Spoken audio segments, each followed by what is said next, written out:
이 시간 우리에게 주시는 하나님의 말씀은 사무엘상 7장 12절입니다. 사무엘상 7장 12절 말씀 다 함께 봉독하시겠습니다. 사무엘이 돌을 취하여 미스바와 센 사이에 세워 이르되 여호와께서 여기까지 우리를 도우셨다 하고 그 이름을 에벤에셀이라 하니라. 아멘. 이 말씀은 살아계신 하나님의 말씀입니다. 오늘 읽은 본문에 우리가 잘 아는 단어가 나옵니다. 뭐가 나올까요? 에벤에셀. 어저께 제가 검색창 에벤에셀을 쳐봤더니 에벤에셀 커피숍도 있고요, 에벤에셀 음식점도 있고, 뭐 에벤에셀 많더라고요. 예. 다행히 술집은 없더라고요. 예, 에벤에셀 호프집은 없는 것 같고, 사람들이 에벤에셀 하면은 이게 기독교 단어인지 잘 모르고 왠지 요즘에는 그냥 좀 세련돼 보이는 느낌, 이런 거를 가지고 있는 것 같습니다. 그래서 감사한 것은 하나님의 우리 여기까지 도우셨다라는 말씀이 대중적이 된 것이 감사하기도 하고, 또 하나 그러면서 우리가 알아야 되는 게, 그렇게 대중적이 됐는데 이 에벤에셀의 진정한 의미를 우리가 잘 모를 수도 있다. 역설적으로 그것도 있습니다. 오늘 본문에 보면 하나님께서 여기까지 우리를 도우셨다라고 하고 에벤에셀 돌을 세웠습니다. 돌을 취하여 센 사이에 세우고, 그러면 이 에벤에셀, 하나님께서 여기까지 도우셨다, 이거의 진정한 의미, 깊은 의미는 무엇일까요? 오늘 제가 여러분들과 함께 이 내용을 묵상해 보려고 합니다. 이 에벤에셀, 이 말의 의미를 잘 알려면 당연히 이 말이 나온 성경의 배경을 알아야 되겠죠. 근데 이 성경의 배경이 참 묘합니다. 왜 묘하냐면 똑같은 장소에서 두 번의 큰 사건이 있었는데 그 중에 한 사건이 에벤에셀이 됐습니다. 똑같은 두 개의 사건이 뭐였냐? 첫 번째는 오늘 본문에 있는 사건인데요. 사무엘이 있었어요. 그러니까는 사무엘이 어디쯤 되냐면 위치가 사울 있잖아요. 사울왕, 다윗왕. 사울 왕에게 기름 붓고 처음으로 왕정을 시작한 선지자가 이제 사무엘입니다. 이 사무엘이 아직 왕이 생기기 전에 이스라엘 백성들이 계속 알고도 죄를 짓고 모르고도 죄를 짓고 모르는데 배울 생각도 안 하고, 그래가지고 사무엘이 쫓아다니면서 계속 수년 동안 설교를 했어요. 그러다가 야 모여 해서 가지고 다 모였어요. 자, 여기 모여가지고 우리가 잘못한 거 하나님께 용서 구하자. 그러면 하나님이 우리 지켜주실 거야 했어요. 그랬더니 사람들이 그날은 마음이 이렇게 돼가지고 모여서 집회를 했어요. 뭐 우리로 하면 주여 뭐 했겠죠. 근데 그때 블레셋이 쳐들어옵니다. 블레셋이 쳐들어오니까 사람들이 하나님께 기도를 하는데, 하나님께서 블레셋이 쳐들어온 것을 이스라엘 백성이 이기게 해주시고 에벤에셀 돌을 세웠어요. 근데 제가 아까 똑같은 장소에 두 개 사건이 있다라고 했죠. 다른 사건이 3장, 4장에 있었습니다. 지금이 사무엘상 7장이죠. 사무엘상 4장에 가면 무슨 내용이 있었냐? 이 에벤에셀 지역에서 이스라엘 백성들이 가장 창피해하고 굴욕적인 일이 일어납니다. 그때도 블레셋입니다. 블레셋과 전투를 하다가 하나님의 상징이고 성호의 상징이고 주의 임재가 있는 상징인 법궤를 빼앗깁니다. 법궤만 빼앗긴 게 아니라 그날 전사자가 첫 번째 1차전과 2차전을 합쳐서 총 34,000명이 죽습니다. 지금 가자지구에서 전사자 숫자가 얼마나 되는지 모르겠는데, 그러니까 사망자 숫자예요. 부상자가 아니고. 하루아침에 34,000명이 죽은 대패를 하게 됩니다. 그게 이 자리입니다. 전쟁이 똑같이 두 번 있었습니다. 그렇다면 우리가 가지는 합리적인 질문은 그 전쟁과 이 전쟁이 뭐가 달라서 여기는 에벤에셀이 나타났느냐라는 겁니다. 앞에 있는 전쟁은 여러 신학자들이 연구하고 주의를 달 때 진보 보수 없어요. 똑같이 하는 얘기가 있습니다. 앞에 전쟁의 패전의 이유는 하나님의 법궤를 뺏겼는데 하나님이 법궤를 뺏길 때 응답하지 않으셔서 전쟁이 진 거 아니겠습니까? 그럼 하나님이 왜 응답하지 않았냐? 앞에 법궤는 하나님을 이용하려 했기 때문이다라고 봅니다. 하나님을 이용하는 것과 하나님을 경배하는 것은 다릅니다. 종교를 이용하는 것과 여호와를 경배하는 것은 다릅니다. 교회 문을 열어도 하나님께 예배 드리러 오는 것과 신에게 나에게 영원 복락을 주십사라고 빌러 오는 것은 다릅니다. 그러면 목사님이 얘기했었던 앞의 전쟁에서는 왜 이용이라는 얘기가 나왔을까요? 사무엘상 3장의 앞뒤를 살펴보면 집에 가서 읽어보세요. 오늘 시간이 많지 않으니까. 앞뒤를 읽어보면 무슨 내용이 있냐? 법궤를 뺏기기 전부터 이미 징조가 있었습니다. 그 징조가 뭐냐? 그때 제사장으로 엘리라는 사람이 있어요. 제사장은 우리말로 얘기를 하면 승계됩니다. 제사장의 직분이 아들에게 승계가 돼요. 그래서 아론 지파 이러지 않습니까? 이 승계가 되는 제사장의 직분인데 엘리가 아들 홈리와 비느하스 두 아들인데 이 두 아들을 잘 가르치지 않아요. 그래서 이 홈리와 비느하스가 하나님 예배를 소중하게 여기지 않습니다. 그래서 이스라엘 백성들이 예배가 망가지고 침범됩니다. 예배가 망가지고 침범이 됐을 때 그때 이스라엘 백성들이 전쟁이 났는데 하나님께 예배를 드리고 전쟁에 나가지 않습니다. 그냥 나가요. 그것도 좋아요. 그런데 법궤 자기네들이 질 때 우리가 왜 졌을까? 1차전에 4,000명이 죽었거든요. 전쟁이 1차전에서 지니까 하는 소리가 야 생각해보니까 우리의 필살기 우리의 슈퍼 에너지 파워 법궤를 놓고 왔네. 법궤 갖고 와.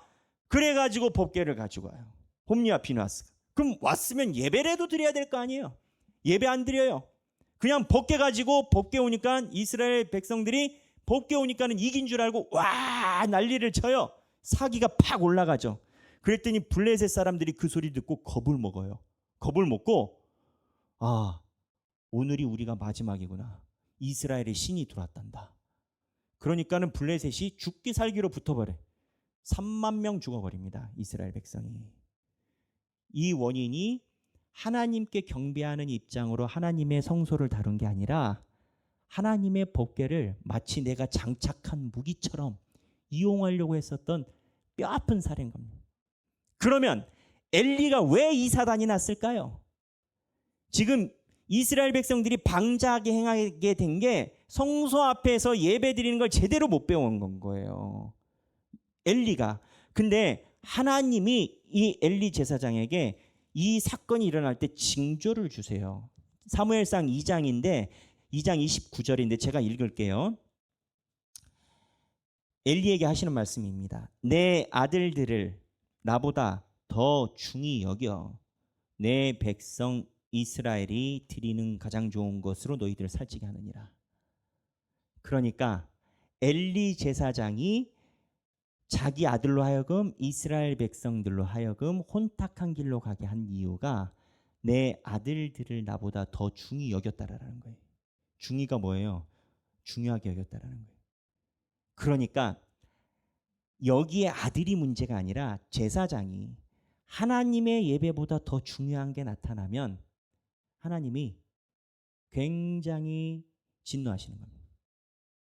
하나님 예배보다 앞서는 게 없는 거예요. 근데 똑같은 현상이 오늘 7장에 나타났어요. 이 7장에 보면 하나님의 여호와께서 도우셨다라는 올바른 경배의 여정이 나옵니다. 그러니까 지금 저희가 안 좋은 케이스를 봤잖아요. 하나님을 이용한 케이스.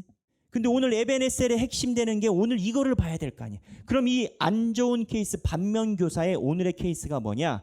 첫째, 엘리가 아니라 그때 엘리 밑에서는 사무엘이 아이였어요. 사무엘이 아이였어요. 그러니까 이 엘리 제사장 집안이 승계인데 이때 끊어집니다. 대가 끊기고 사무엘 쪽으로 넘어와요. 사무엘 쪽으로. 그래서 이 사무엘이 에베네셀이라는 과정에 동참하게 된 올바른 경배의 예시가 오늘 성경 사무엘상 7장에 나옵니다. 저랑 한번 살펴보겠습니다. 7장 3절인데 자, 처음부터 시작해요. 사무엘이 제대로 가르쳐요. 3절 사무엘이 이스라엘 다 함께 읽겠습니다. 사무엘이 이스라엘 온 족속에게 말하여 이르되 만일 너희가 전심으로 여호와께 돌아오려거든 이방신과 아스다롯을 너희 중에서 제거하고 너희 마음을 여호와께로 향하여 그만을 섬기라. 그리하면 너희를 블레셋 사람 손에서 건져내시리라. 이스라엘 백성이 법궤를 빼앗긴 후에 20년 이상 블레셋의 지배를 받습니다. 근데 블레셋은 특징상 바이킹처럼 왜구처럼 해양 민족이에요. 얘네들은 어디 한 군데에다가 있어가지고 성을 쌓는 민족이 아닙니다. 그래서 지금도 고고학적으로 블레셋의 흔적을 찾는 게 참 어려워요. 맨날 널뛰어 다녔으니까 이 친구들은. 근데 블레셋의 통치를 받았어요. 왜구한테 통치받을 때. 그런데 이게 20년 가까이 됐었는데 사무엘이 마음을 먹고 이스라엘 족속들한테 얘기를 해요. 뭐냐? 너희 하나님이랑 다른 신이랑 딴 주머니 차지 말라라는 거예요. 하나님이랑 다른 신을 겸해서 섬기지 말라라는 거예요. 그러면 이스라엘 백성들이 하나님과 다른 신을 겸했을까? 우리는 잘 모르죠. 근데 선지자가 이야기한 바에 의하면 그래요. 네, 이제 큰 화면 띄워주시면 되겠습니다. 선지자가 말한 바에 의하면 그래요. 뭐가 있냐면 이스라엘 백성들은 여호수아 다음에 사무엘상 앞이 룻기고 그 앞에가 어디입니까? 사사기, 룻기, 사무엘상 그 앞에 여호수아가 있어요. 여호수아 이후로 이스라엘 백성들은 가나안 땅에 들어가서 살기 시작했는데 이스라엘 백성들은 자자손손 생업이 목축이에요. 목축이 뭐냐? 양과 염소를 끌고 돌아다니는 거예요. 근데 가나안 땅에 들어가니까 비옥한 토지예요. 무엇을 먹고 살아야 부자가 되냐? 농사져야 되는 거예요. 문제는 뭐냐면 농사를 질렸는데 자기 아버지가 가지고 있는 테크닉이 농사에 아무런 도움이 안 돼요. 이게 이스라엘 백성들이 가나안 거주민들과 손잡게 된 첫 번째 케이스입니다. 그래서 어떻게 하냐면 주변에 있는 가나안 사람들과 돈을 주고 받아야 되고 기술도 배워야 되고 하니까 세상 말로 좋은 게 좋은 것이야 라고 그런 거예요. 그러다 보니 가나안 사람들이 가지고 있는 문화가 자연스럽게 들어온 거예요. 예를 들어 이런 건 거예요. 가나안 사람이 농사를 시작하기 전에 야, 상 깔고 돼지머리 갖다 놔. 여기다 10,000원짜리 물려야 된다. 왜? 그래야 야 돼지 이게 농사 방법이야. 그러면 해서 이스라엘 백성들이 돼지머리에 절하고 10,000원짜리 놓고 상 치우고 그 다음날 계엄 예배로 목사님 모시고 목사님 이사를 저희를 가게 됐습니다. 날짜를 물어보기 전에 손 없는 날이 언제야? 이 날이 손이 없대. 그럼 날짜 잡고 목사님 그날 저희 이사하는데 예배 드려주세요. 뭐 얘기하자면 뭐 이런 식이라는 거죠. 하나님을 믿는다 하면서 제사를 교회에서 드리지 말라는데 제사는 안 드리는 것처럼 하고 추도식을 드리지만 육동백서는 깔고 이러한 상태를 이스라엘 백성들이 가나안 땅에서 지속적으로 갖고 있었던 거예요. 왜? 먹고 사는 것 때문에. 근데 사무엘은 돌직구입니다. 대놓고 이야기를 해요. 7장 3절 제가 보면 사무엘이 이스라엘 온 족속에게 말하여 이르되 이게 이미 앞절에 의하면 20년 동안 법궤가 들어와서 정지 상태거든요. 최소 20년이 된 거예요. 20년 동안 패배주의가 치달았는데 무슨 패배주의? 법궤를 빼앗겼던 패배주의. 법궤는 어떻게 들어오냐? 하나님이 기적 보이셔서 들어왔어요. 이스라엘 백성이 끌고 온 게 아니에요. 그리고 20년이 지났는데 20년 동안 가나안 족속과 블레셋 사람들의 문화와 돈 버는 걸 따라가는 사람들에게 사무엘이 말하여 이르되 너희가 전심으로 여호와께 돌아오려거든 이방신들과 아스다롯을 너희들에게 제거하라. 그러면 너희가 가장 무서워하는 블레셋 사람의 손에서 하나님이 건지시리라 라고 얘기를 하는 거예요. 무슨 얘기냐? 너희들이 누구를 섬길지 선택하라는 거예요. 언제까지 딴 주머니 차가지고 양쪽에 가지고 있겠냐는 거예요. 근데 지금 저희가 이제 이 본문을 살펴보는 이유가 있습니다. 지금 에베네셀이 하나님을 향한 올바른 예배 경배의 예인데 어떠한 현상이 있었냐라는 거예요. 사무엘이 대놓고 직접적으로 얘기를 해요. 그랬더니 5절에 희한하게 이날은 이스라엘 백성들이 말을 잘 들어요. 20년 동안 말을 안 들었을 거 아니에요. 근데 희한하게 이날은 성령님이 임하셨는지 말을 잘 들어서 5절에 이 미스바로 모입니다. 5절 중반부에. 그리고 내가 여호와께 너희를 위해 기도하리라 하니까 6절에 그들이 미스바에 모여요. 그러더니 금식을 해요. 6절 중반부에. 그리고 뭐라고 얘기를 하느냐? 이르되 우리가 여호와께 범죄하였나이다 하니라. 이스라엘 백성들이 회개를 하기 시작한 겁니다. 근데 이 회개는요, 사실 여러분 내 생각과 인식이 바뀌어야 되는 겁니다. 이스라엘 백성들이 하나님 앞에 경배하게 된 출발은 생각이 바뀌어서인 겁니다. 생각을 바꾼 게 하나님이세요. 무슨 생각이 바뀌었냐? 얼마든지 이방신들과 아스다롯을 섬기는 것이 그게 뭐가 문제인데? 라고 이야기할 수 있어요. 그럴 수도 있지. 우리가 농사 져가지고 농사 본 걸로 하나님께 번제 드리는 거 아니야. 그럴 수도 있지. 그렇게 안 하면 사업 어떻게 해? 이렇게 생각하고 20년을 버텼는데 사무엘의 이야기를 듣고 그날은 뭐라고 얘기를 하냐면 여호와께 범죄하였나이다 한다는 거예요. 신앙생활은 여호와를 향한 경배는 내 생각이 바뀌는 겁니다. 하나님이 우선이 된다라는 것은 내 생각이 바뀌어서 하나님과 하나님의 성스러운 교회 일이 우선이 된다라는 겁니다. 이게 생각이 바뀌고 그거에 대한 인정과 동의와 그에 대한 응답이 있을 때 범죄하였나이다라고 회개가 나온다라는 거예요. 지금 에베네셀 과정에 이러한 일이 초반부에 있는 거예요. 근데 그 다음에 이 사람들이 하나님께 칭찬받을 만한 성경의 기록이 되는 일이 나옵니다. 여호와께 범죄하였나이다 했더니 7절에 지금 미스바에 이스라엘 자손들이 모여 있어요. 그러니까 블레셋, 아까 그 블레셋 골리앗의 집안, 이 집안이 듣고 무슨 생각을 하냐면 얘네들이 모여있다. 전쟁으로 쳐버리자. 그래서 7절 중반부에 치러 올라옵니다. 근데 여러분 이렇게 우리가 모여서 기도를 하고 있는데 외세가 침범해 오면 하나님께 막 기도를 하고 있을 때 외세가 침범하면 겁이 날까요? 안 날까요? 겁이 날 것 같기도 하고 안 날 것 같기도 하고 우리는 안 당해봤으니까. 근데 저는 겁이 날 거라고 생각을 합니다. 왜냐면 전쟁이니까. 우리 맨날 저렇게 북쪽에서 막 쳐들어올 것처럼 흉내만 내고 모양만 나고 막 다 쓸어버려 뭐 목을 어떻게 뭐 자르네 어쩌네 해도 쟤네들 안 오잖아요. 근데 만약에 오면 겁이 날 거 아니에요. 근데 이스라엘 백성들이 예배 드릴 때 이 신호가 왔어요. 쳐들어왔다라는 거예요. 겁이 난 거예요. 이 포인트에서 뭘 봤냐면 이스라엘 백성들이 기도할 때 하나님이 눈에 보이는 평안을 보여주신 게 아닙니다. 이스라엘 백성들이 기도할 때 오히려 블레셋의 침범이 더 강해진 거예요. 어느 장로님 표현에 의하면 성령이 강하면 마귀도 널뛴다고. 마귀도 자기의 직분은 해야 되지 않겠습니까, 목사님? 마귀를 이해하시라. 나한테 그러시더라고요. 아, 그런가요? 네, 거기까지는 생각 못했네요, 네, 저는. 그런데 어쨌든 성령이 강하니까 블레셋이 침범해서 들어온 건 거예요. 블레셋이 침범이 들어오는데 이스라엘 백성이 두려워하는데 특이한 점은 옛날에는 이 정도 되면 오히려 사무엘에게 삿대질했지. 사무엘 선생님, 네, 이럴 줄 알았어. 그러니까 우리가 모여서 예배드리면 안 된다고 했잖아요. 어떻게 할 건데? 당신은 나이가 많아서 당신 아들이 전쟁에 보낼 거예요?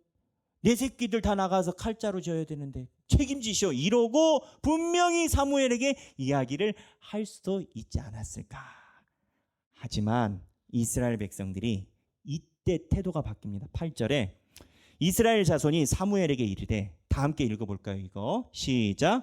이스라엘 자손이 사무엘에게 이르되 당신은 우리를 위하여 하나님 여호와께 쉬지 말고 부르짖어 우리를 블레셋 사람들의 손에서 구원하시게 하소서 하니.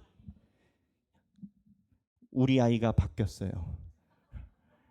이스라엘 이분들이 이제는 이 집회를 조직한 사무엘을 힐난하는 게 아니라 사무엘 선생님, 하나님을 위해 쉬지 않게 기도해 주십시오. 우리를 위해서 하나님께 기도해 주십시오. 하고 사무엘 놓고 전쟁 나갑니다. 아까 나쁜 케이스? 기도하라는 말 없고요. 오히려 자기네들이 끌고 나가려고 법궤 빼가지고 들고 나갑니다. 이용과 경배의 차이가 이거예요. 경배는 환란이 다가오면 더욱더 주님의 기도에 집중합니다.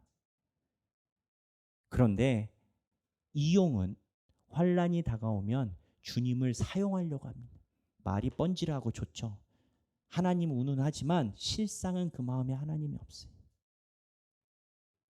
이용과 경배는 여기서 갈라지는 거예요. 그러고 나서 이스라엘 백성들이 쉬지 말고 부르짖소 하고 나갔더니 9절에 사무엘이 번제를 여호와께 드리고 제사를 드리기 시작해요. 예배인 거예요. 번제가 예배잖아요.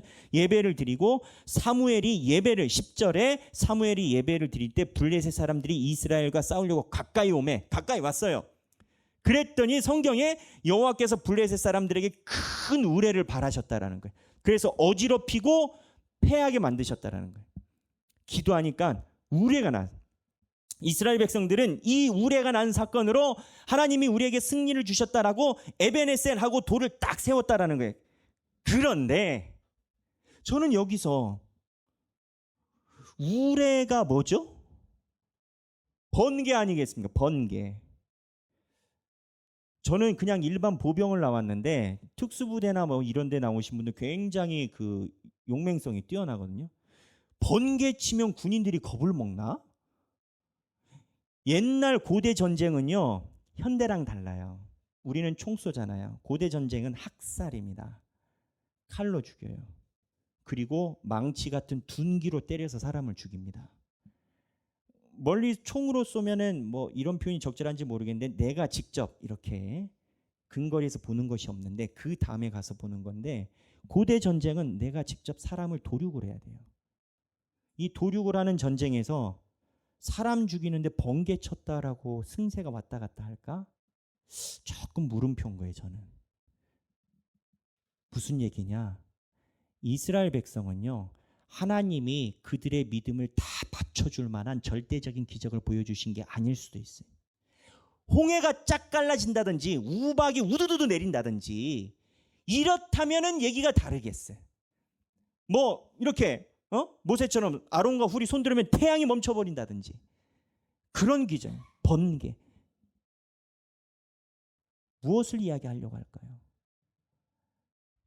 신앙은 관점의 전환입니다. 아까 범죄했다라는 관점, 생각의 전환이라고 했죠. 남들이 볼 때는 이 번개로 여호와가 일으키셨다라는 것이 인과관계가 깔끔하지 못할 수 있습니다. 하지만 하나님 앞에 예배드리고 나간 이스라엘 백성들은 번개가 치심이 하나님의 도우심이었다는 것을 분명히 안다라는 겁니다. 신앙은 하나님이 나에게 큰 기적을 주셨기 때문에 내가 일어설 수 있는 게 아니라 오히려 내가 볼 때 믿음의 눈으로 보지 않으면 보이지 않을 만한 사건을 믿음의 눈으로 여호와를 고백하게끔 만든다라는 겁니다. 남들이 볼 때는 없는 거예요. 근데 여러분 그거 아셔야 돼요. 이러한 믿음의 눈, 관점의 전환은 고집과는 다릅니다. 내가 고집이 세가지고 우기는 것과는 다릅니다. 뭐 돌덩이가 금덩이가 되게 하라. 남들이 봐도 다 돌이야. 벽돌이야. 금이야. 벽돌이야. 금이야. 죽을 때까지 금이라고 우기다가 죽는 거랑 신앙은 다른 거예요. 뭐가 다르냐? 실제로 하나님이 여기에 운행하심을 본 자가 조그만 관점의 변화로 하나님이 옆에 계시다라는 거예요. 그럼 하나님이 옆에 계시면 전쟁이 안 일어나냐? 전쟁이 일어나요. 하나님이 옆에 계시면 환란이 안 오냐? 환란 와요. 그런데 하나님이 이야기해 주시는 것은 환란과 고난 가운데 내가 너를 인도했다라는 거예요. 우리가 예수 믿고 고난과 고통이 없이 모든 것이 만면통치로 그냥 좋기만 하면 얼마나 좋겠어요. 그럼 목회가 참 쉬울 것 같아. 근데 하나님이 얘기하시는 건 그게 아니에요. 나는 너희들이 그렇게 이용하고 싶은 환난과 고난, 박멸, 백신이 아니라라는 거예요. 그렇게 신앙이 가면 다시 사장이 되는 거예요. 환난과 고난을 위한 백신으로 하나님의 성막이 온. 하나님은 그걸 얘기를 하지 않아요.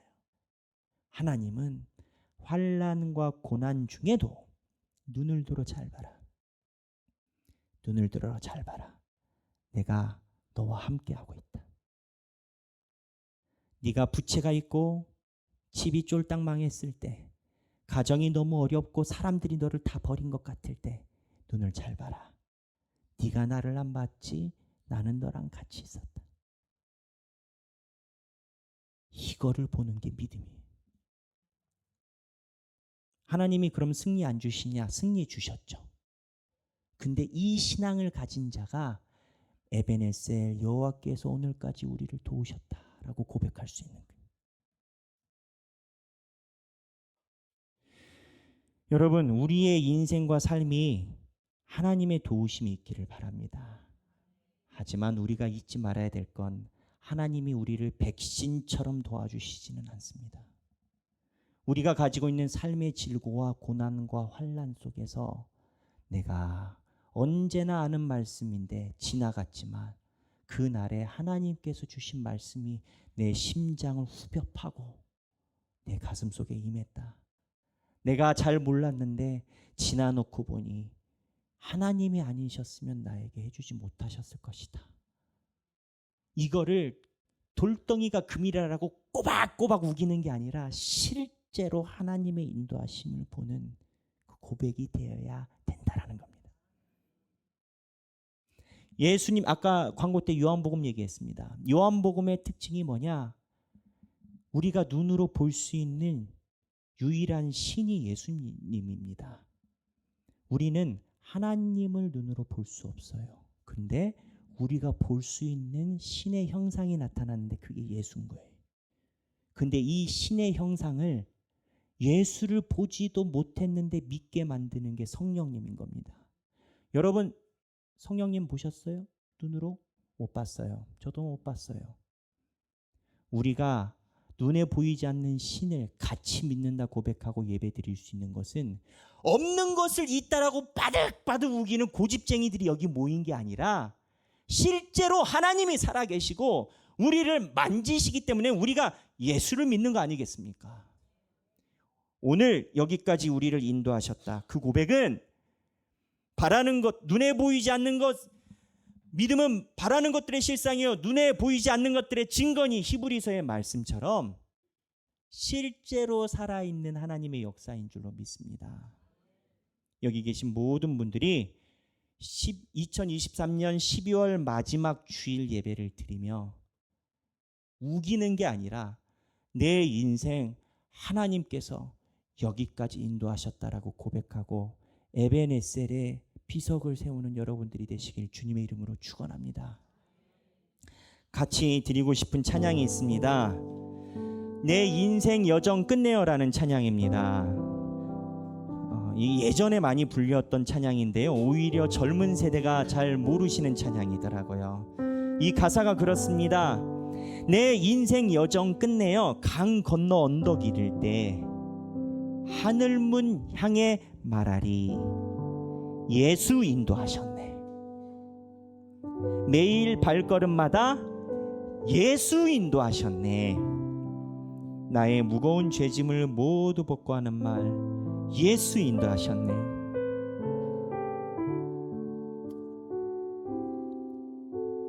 우리가 주님의 품에 갈 때 말로 형언할 수 없는 하나님의 인도하심을 고백하며 하늘문을 바라보게 될 줄로 믿습니다. 찬양하겠습니다.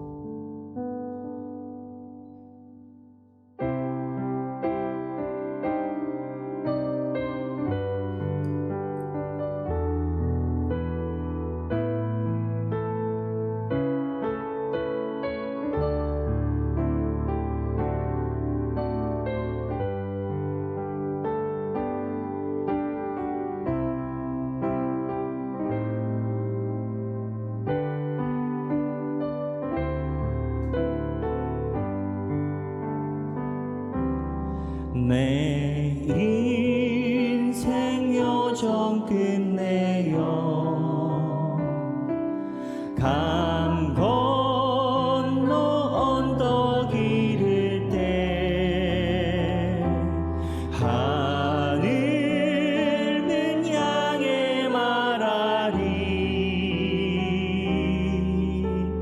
예수 인도하셨네. 다시 한번 내 인생 여정 끝내요 내 인생 여정 끝내요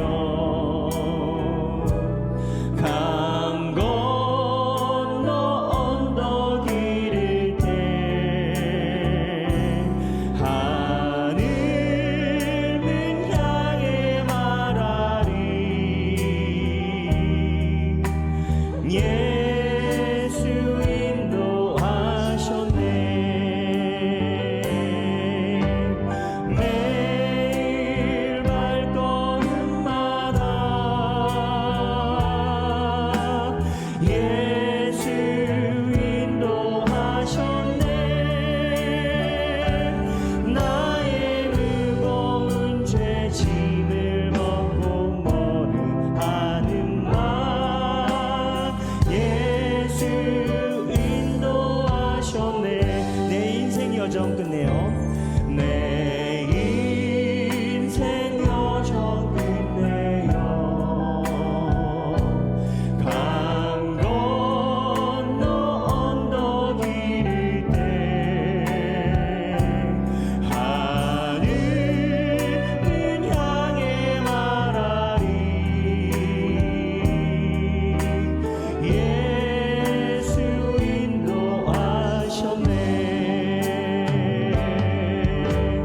매일 발걸음마다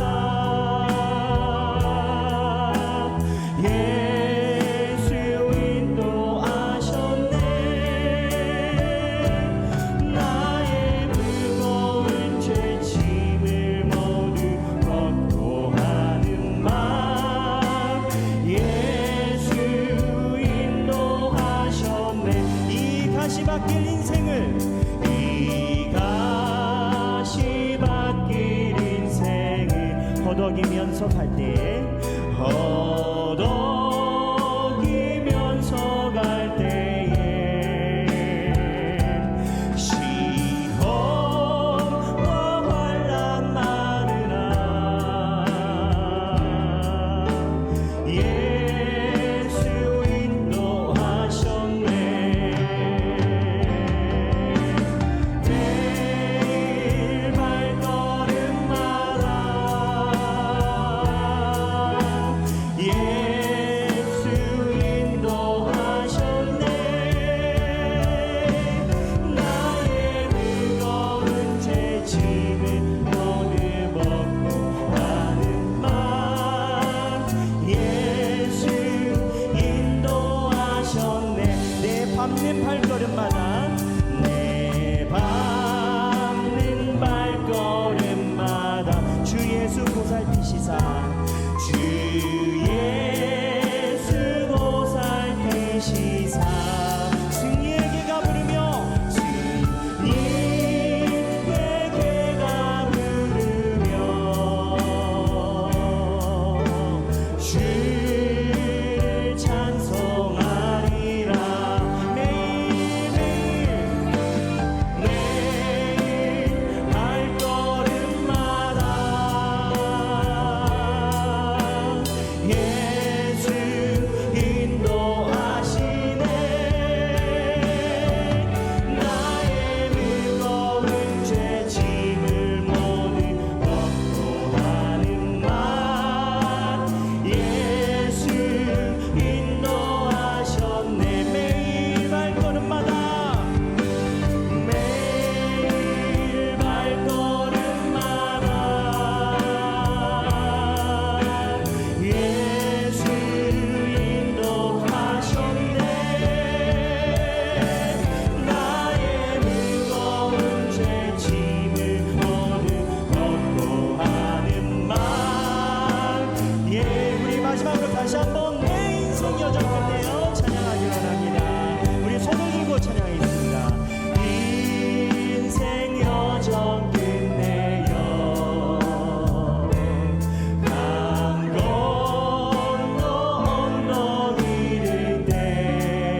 2023년의 마지막 주일 예배 하나님께 올려드리며 우리 마음속에 주님의 인도하심을 감사하는 경배의 기도가 있기를 원합니다.